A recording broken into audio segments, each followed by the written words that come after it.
ನಭೋಮಂಡಲದಲ್ಲಿ ರಕ್ತ ಚಂದ್ರಗ್ರಹಣ ಇಂದು ಸಂಭವಿಸುತ್ತೆ. ಬೆಂಗಳೂರಿನ ದೇಗುಲ ವೇಳಾಪಟ್ಟಿಗಳು ಕೂಡ ಚೇಂಜ್ ಆಗಿದೆ. ಈ ಸಂಬಂಧ ಭಕ್ತರ ದರ್ಶನಕ್ಕೆ ಸಂಜೆ 4ರ ನಂತರ ಬ್ರೇಕ್ ಹಾಕಲಾಗಿದೆ. ಬನಶಂಕರಿ ದೇವಾಲಯ, ಗಾಳಿ ಆಂಜನೇಯ, ಶ್ರೀ ಗವಿಗಂಗಾಧರೇಶ್ವರ ದೇವಸ್ಥಾನ ಹಾಗೆ ಕಾಡು ಮಲ್ಲಿಕಾರ್ಜುನ ದೇವಸ್ಥಾನ ಸೇರಿದಂತೆ ಸಂಜೆ 4ರ ಬಳಿಕ ಎಲ್ಲ ದೇಗುಲಗಳನ್ನು ಮುಚ್ಚಲಾಗುತ್ತೆ. ದೇಗುಲದ ಬಾಗಿಲು ಕ್ಲೋಸ್ ಆಗಿರುತ್ತೆ. ಬನಶಂಕರಿ ದೇವಿಯ ಜನ್ಮ ದಿನದಂದೇ ಗ್ರಹಣ ಸಂಭವಿಸಿರುವುದು. ಇಂದು ಬೆಳಗ್ಗೆ 5ರಿಂದ ದೇವಿಗೆ ವಿಶೇಷ ಪೂಜೆಯನ್ನು ಸಲ್ಲಿಸಲಾಗ್ತಾ ಇದೆ. ನಾಳೆ ಬೆಳಗ್ಗೆ ಶುದ್ಧೀಕರಿಸಿ ದರ್ಶನಕ್ಕೆ ಅವಕಾಶವನ್ನು ನೀಡಲಾಗುತ್ತೆ. ಗ್ರಹಣದ ವೇಳೆ ದೇವರುಗಳ ಮೇಲೆ ದರ್ಬೆ ಕೂಡ ಇಡಲಾಗುತ್ತೆ. ಹಿಂದೂ ಸಂಪ್ರದಾಯದ ಪ್ರಕಾರ ಯಾವುದಾದ್ರೂ ಗ್ರಹಣ ಸಂಭವಿಸುತ್ತೆ ಅಂತ ಹೇಳಿದ್ರೆ ವೇಳಾಪಟ್ಟಿಗಳು ಬದಲಾಗುತ್ತೆ. ಯಾವ ಕಾರಣಕ್ಕೆ? ಮನುಷ್ಯನಿಗೆ ನೇರವಾಗಿ ಗ್ರಹಣಗಳು ಪ್ರಭಾವವನ್ನು ಬೀರದೇ ಇದ್ರೂ ಕೂಡ ಮನುಷ್ಯನ ನಕ್ಷತ್ರಗಳು ಅಥವಾ ಆತನ ಜನ್ಮ ನಕ್ಷತ್ರ, ರಾಶಿ ಇವುಗಳ ಮೇಲೆ ಖಂಡಿತವಾಗ್ಲೂ ಪರಿಣಾಮ ಬೀರತ್ತೆ. ಅದರ ಜೊತೆಗೆ ಪ್ರಕೃತಿಯ ಮೇಲೂ ಕೂಡ ಗ್ರಹಣ ಪರಿಣಾಮವನ್ನು ಬೀರತ್ತೆ. ಇದರ ಜೊತೆಗೆ ದೇವಸ್ಥಾನಗಳು ಕೂಡ ಹೊರತಾಗಿಲ್ಲ. ಹಾಗಾಗಿ ಬೆಂಗಳೂರಿನ ಕೆಲವೊಂದಷ್ಟು ದೇಗುಲಗಳಲ್ಲಿ ವೇಳಾಪಟ್ಟಿಯನ್ನು ಚೇಂಜ್ ಮಾಡಿಕೊಳ್ಳಲಾಗಿದೆ.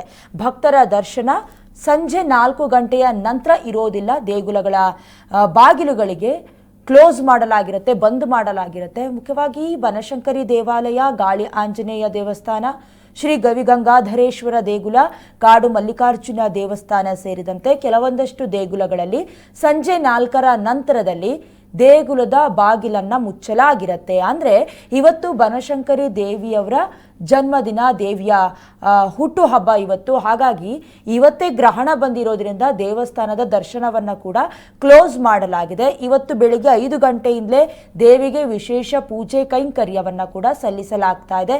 ನಾಳೆ ಅಂದರೆ ಎಲ್ಲ ಗ್ರಹಣಗಳು ಕಳೆದ ನಂತರದಲ್ಲಿ ದೇಗುಲವನ್ನೆಲ್ಲ ಶುದ್ಧೀಕರಿಸಿದ ನಂತರ ಭಕ್ತ ವರ್ಗಕ್ಕೆ ಅವಕಾಶವನ್ನು ಕೂಡ ಕಲ್ಪಿಸಲಾಗುತ್ತೆ. ಇನ್ನು ದೇಗುಲಗಳಲ್ಲೂ ಕೂಡ ನೀವು ಗಮನಿಸಬಹುದು, ಇನ್ನು ಮನೆಗಳಲ್ಲೂ ಕೂಡ ದರ್ಬೆಯನ್ನು ದೇವರುಗಳ ಮೇಲೆ ಇರಿಸಲಾಗುತ್ತೆ.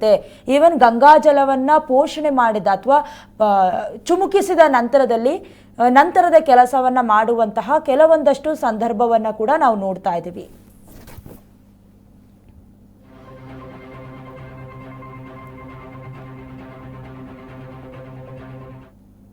ಗ್ರಹಣದ ಪರಿಣಾಮವಾಗಿ ಅನೇಕ ದೇಗುಲಗಳು ನಿರ್ಬಂಧಿಸಲಾಗಿದೆ. ಆದರೆ ಮಲೆಮಹದೇಶ್ವರನಿಗೆ ಯಾವುದೇ ಗ್ರಹಚಾರ ಇಲ್ಲ. ಮಲೆಮಹದೇಶ್ವರನಿಗೆ ಗ್ರಹಚಾರ ಇಲ್ಲ. ಮಾದಪ್ಪನ ದರ್ಶನಕ್ಕೆ ಭಕ್ತರಿಗಿಲ್ಲ ನಿರ್ಬಂಧ.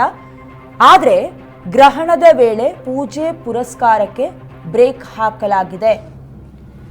ಇಂದು ಎಂದಿನಂತೆ ಇರುತ್ತೆ ಮಾದಪ್ಪನ ದರ್ಶನ. ಇಂದು ಬೆಳಗ್ಗೆ 4 ಗಂಟೆಯಿಂದ ರಾತ್ರಿ 11 ಗಂಟೆವರೆಗೂ ದೇಗುಲ ಓಪನ್ ಇರುತ್ತೆ.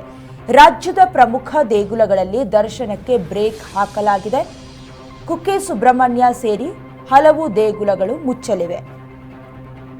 ಇಂದು ಬ್ಲಡ್ ಮೂನ್ ಗ್ರಹಣ ಆವರಿಸುತ್ತೆ. ಪರಿಣಾಮವಾಗಿ ದೇಗುಲಗಳಲ್ಲಿ ದೇವರ ದರ್ಶನಕ್ಕೂ ಕೂಡ ನಿರ್ಬಂಧ ಹೇರಲಾಗಿದೆ. ಆದರೆ ನಾವೇನು ಹೇಳ್ತಾ ಇದ್ವಿ, ಬೆಂಗಳೂರಿನ ಕೆಲವೊಂದಷ್ಟು ದೇಗುಲಗಳಲ್ಲಿ ಗಾಳಿ ಆಂಜನೇಯ, ಶ್ರೀ ಗವಿಗಂಗಾಧರೇಶ್ವರ, ಕಾಡುಮಲ್ಲೇಶ್ವರ ದೇಗುಲಗಳನ್ನು ಹೊರತುಪಡಿಸಿದ್ರೆ ಕುಕ್ಕೆ ಸುಬ್ರಹ್ಮಣ್ಯ ದೇವಸ್ಥಾನದಲ್ಲೂ ಕೂಡ ಯಾವುದೇ ದರ್ಶನಕ್ಕೆ ಅನುವು ಮಾಡಿಕೊಡಲಾಗ್ತಾ ಇಲ್ಲ. ಆದರೆ ಮಲೆಮಹದೇಶ್ವರ ಬೆಟ್ಟದಲ್ಲಿ ಈ ರೀತಿಯ ಯಾವುದೇ ನಿರ್ಬಂಧಗಳು ಇರೋದಿಲ್ಲ. ಮಾದಪ್ಪನ ದರ್ಶನವನ್ನು ಮಾಡಿಕೊಳ್ಬಹುದು. ಅದರಲ್ಲೂ ಇವತ್ತು ಬೆಳಿಗ್ಗೆ 4 ಗಂಟೆಯಿಂದ ರಾತ್ರಿ 11 ಗಂಟೆವರೆಗೂ ದೇಗುಲ ಓಪನ್ ಇರುತ್ತೆ. ರಾಜ್ಯದ ಪ್ರಮುಖ ದೇಗುಲಗಳಲ್ಲಿ ಮಾತ್ರ ದರ್ಶನಕ್ಕೆ ಬ್ರೇಕ್ ಹಾಕಲಾಗಿರುವುದು. ಅಂದರೆ ದರ್ಬೆಗಳನ್ನು ಇಟ್ಟು ಗಂಗಾಜಲವನ್ನು ಪೋಷಣೆ ಮಾಡೋದ್ರ ಮೂಲಕ ಕೆಲವೊಂದಷ್ಟು ಪದ್ಧತಿಗಳು, ನಿಯಮಗಳನ್ನು ಫಾಲೋ ಮಾಡಲಾಗುತ್ತೆ.